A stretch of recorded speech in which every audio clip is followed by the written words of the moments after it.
اور پھر چند ہی مہینوں کے بعد آپ صلی اللہ علیہ وسلم پر اللہ تعالیٰ کی طرف سے جو وحی آئی اس کے تحت آپ صلی اللہ علیہ وسلم کا حضرت عائشہ صدیقہ رضی اللہ تعالی عنہا کے ساتھ نکاح ہوا۔ رخصتی تو ہجرت کے بعد ہوئی، نکاح ہوا۔ رسول کریم صلی اللہ علیہ وسلم اپنی فرسٹ کزن اور حضرت علی رضی اللہ تعالی عنہ کی بڑی بہن ام ہانی رضی اللہ تعالی عنہا کے ہاں ود فیملی اس رات مہمان تھے کہ فرشتہ آپ کے پاس آیا اور آپ کو وہاں سے خانہ کعبہ لے کر آیا۔ خانہ کعبہ میں آ کر آپ صلی اللہ علیہ وسلم نے زمزم پیا، طواف کیا، اور اس کے بعد فرشتہ آپ کو یہاں سے بیت المقدس لے کر گیا۔ کچھ چیزوں میں شریعت بڑی سٹرکٹ بھی ہے، جیسے توحید کا مسئلہ ہے، رسول اللہ صلی اللہ علیہ وسلم کی شان کا مسئلہ ہے، اسی طریقے سے نماز کا بھی ہے۔ من ترک صلاۃ متعمدا فقد کفر، ایک نماز بھی اگر بغیر شرعی عذر کے کوئی چھوڑتا ہے تو کفر کرتا ہے۔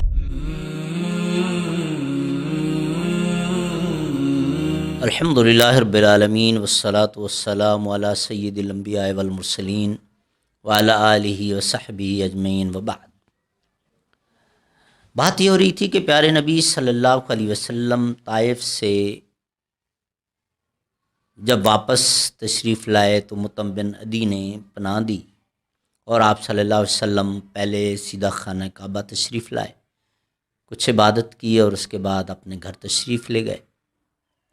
اس کے بعد رسول اللہ صلی اللہ علیہ وسلم مکہ کے عام لوگوں کو تو دعوت دیتے ہی رہے، لیکن آپ صلی اللہ علیہ وسلم نے بہت زیادہ توجہ کر دی آس پاس کے قبائل اور پھر جو آؤٹ سائیڈرز ہوتے تھے جو مکہ مکرمہ میں کسی بھی مقصد کے لیے آتے تھے، ان کو آپ صلی اللہ علیہ وسلم ضرور اسلام کی دعوت دیتے تھے۔ تو کئی ایک قبائل کے پاس آپ صلی اللہ علیہ وسلم آس پاس کے جتنے بھی تھے ان کے گئے اور دعوتیں دیں، اور پھر انہی دنوں میں آپ صلی اللہ علیہ وسلم کی ملاقات ہوئی یثرب سے جو 5-6 افراد کا تذکرہ آتا ہے، جن میں طفیل بن عمرو دوسی رضی اللہ تعالیٰ عنہ اور اسید بن خدیر اور عبادہ بن صامت رضی اللہ تعالیٰ عنہ یہ تھے۔ آپ صلی اللہ علیہ وسلم نے ان کو اسلام کی دعوت دی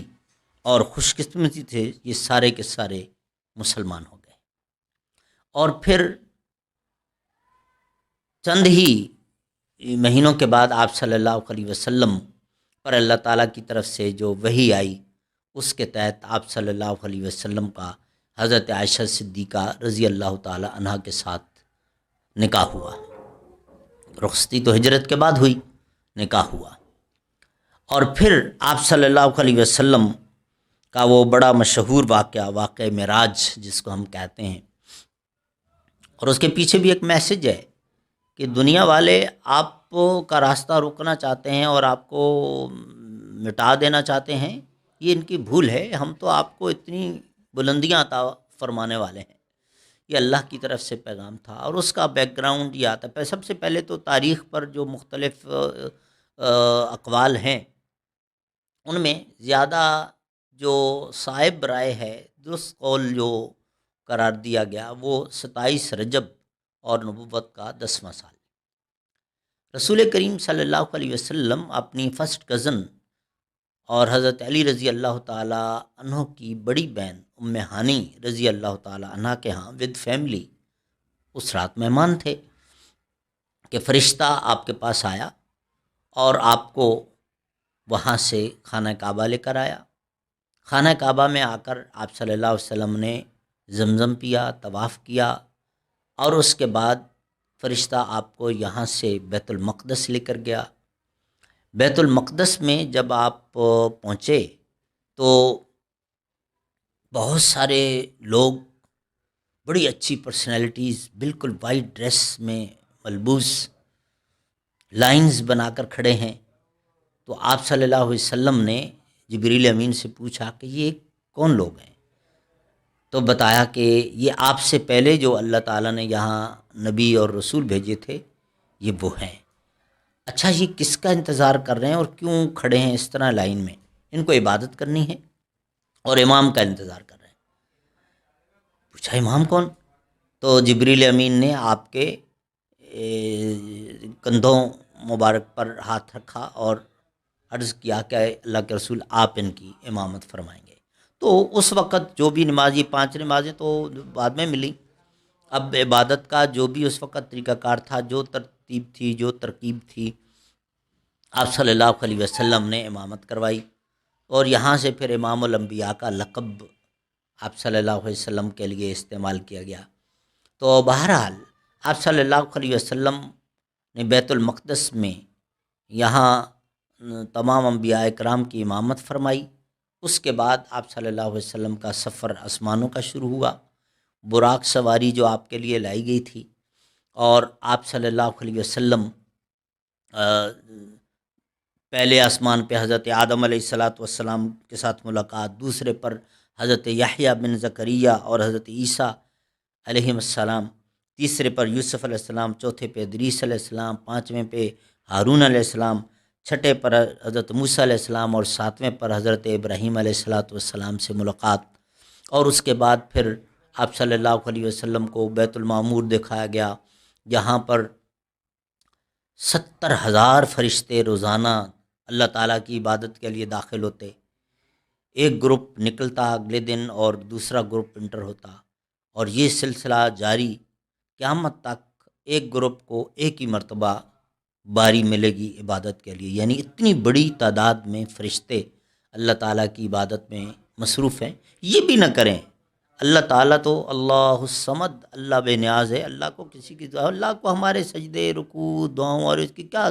التجاؤں اور اذکار اور اس کی کوئی ضرورت نہیں ہے، یہ سب ہماری اپنے لیے، ہمارے فائدے کے لیے ہیں۔ بہرحال آپ صلی اللہ علیہ وسلم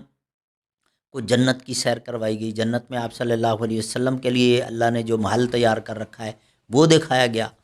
اس کے بعد آپ صلی اللہ علیہ وسلم کو جہنم کے اندر جو کچھ سزائیں ہو رہی تھیں ان کی ایک جھلک دکھائی گئی، تاکہ واپس آ کے لوگوں کو بتا سکیں کہ یہ میں دیکھ کر آیا ہوں، ایسی سزائیں، یہ سزا ہو رہی ہے، یہ سزا دی جا رہی ہے۔ اور پھر سدرۃ المنتہا، وہ لاسٹ پوائنٹ کہ جہاں پر جا کر جبریل امین نے بھی کہا کہ اللہ کے رسول اب یہاں سے آگے میں نہیں جا سکتا ہوں، میری بھی حد ختم ہو گئی، یہاں سے آگے مجھے اجازت نہیں ہے، آگے آپ خود تشریف لے جائیں گے۔ چنانچہ آپ صلی اللہ علیہ وسلم پھر آگے گئے، اور پھر اللہ مالک الملک سے آپ صلی اللہ علیہ وسلم کی ملاقات، اور پھر وہ 50 نمازوں کا تحفہ۔ اس کے بعد آپ صلی اللہ علیہ وسلم جب واپس پلٹ رہے تو موسیٰ علیہ السلام نے مشورہ دیا کہ یہ بہت زیادہ ہیں، لوگ نہیں پڑھ سکیں گے، اللہ تعالیٰ سے کچھ رعایت کروا لیجیے۔ تو آپ صلی اللہ علیہ وسلم واپس گئے، اللہ تعالیٰ سے درخواست کی، 5 نمازیں کم ہو گئیں، 45 رہ گئیں۔ آپ صلی اللہ علیہ وسلم آئے، موسیٰ علیہ السلام نے پھر کہا کہ بہت زیادہ ہیں، پھر گئے، اس طرح 5 نمازیں اور کم ہو گئیں، اور 9 مرتبہ آپ صلی اللہ علیہ وسلم موسیٰ علیہ السلام کے مشورے پر اللہ مالک الملک کے پاس گئے درخواست لے کر، اور 5 نمازیں کم ہوتی گئیں، آخر میں 5 رہ گئیں۔ اور جب موسیٰ علیہ السلام سے ملے، اور موسیٰ علیہ السلام نے کہا ابھی بھی وقت ہے، مزید اگر کوئی کنسیشن کروا سکتے ہیں تو کروا لیں، لیکن آپ صلی اللہ علیہ وسلم نے فرمایا نہیں، اب مجھے شرم آتی ہے کہ میں 5 میں بھی مزید رخصت کرواؤں، تو یہ 5 اب 5 ہی ہیں، اس میں جتنی رعایت ہو سکتی تھی وہ ہو چکی۔ اب یہ پوری 5، بعض چیزوں میں شریعت جو ہے ٹھیک ہے، بڑی فلیکسیبلٹی اس میں رکھی ہے اور فلیکسیبل ہے، کنسیشنز بھی ہیں، لیکن کچھ چیزوں میں شریعت بڑی اسٹرکٹ بھی ہے، جیسے توحید کا مسئلہ ہے، رسول اللہ صلی اللہ علیہ وسلم کی شان کا مسئلہ ہے، اسی طریقے سے نماز کا بھی ہے، من ترک صلاۃ متعمدا فقد کفر، ایک نماز بھی اگر بغیر شرعی عذر کے کوئی چھوڑتا ہے تو کفر کرتا ہے۔ حتیٰ کہ جہاد فی سبیل اللہ، قتال فی سبیل اللہ بہت بڑا فریضہ ہے اور بڑا مشکل وقت ہوتا ہے، اس وقت بھی اگر نماز کا وقت آ جائے اس دوران بھی، تو نماز پڑھنا وہاں بھی فرض ہے، اس کی کیا کیفیت الگ حدیث میں وہ ذکر کی گئی ہے۔ بہرحال تو آپ صلی اللہ علیہ وسلم کو یہ 5 نمازوں کا تحفہ، اور پھر آپ صلی اللہ علیہ وسلم واپس تشریف لائے، اور سیدھا آپ صلی اللہ علیہ وسلم خانہ کعبہ تشریف لائے، اور خانہ کعبہ جب آئے ابو جہل وغیرہ سے ملاقات ہوئی، اور پھر کیا بات چیت ہوئی یہ انشاءاللہ اگلے لیکچر میں ہم بات کریں گے۔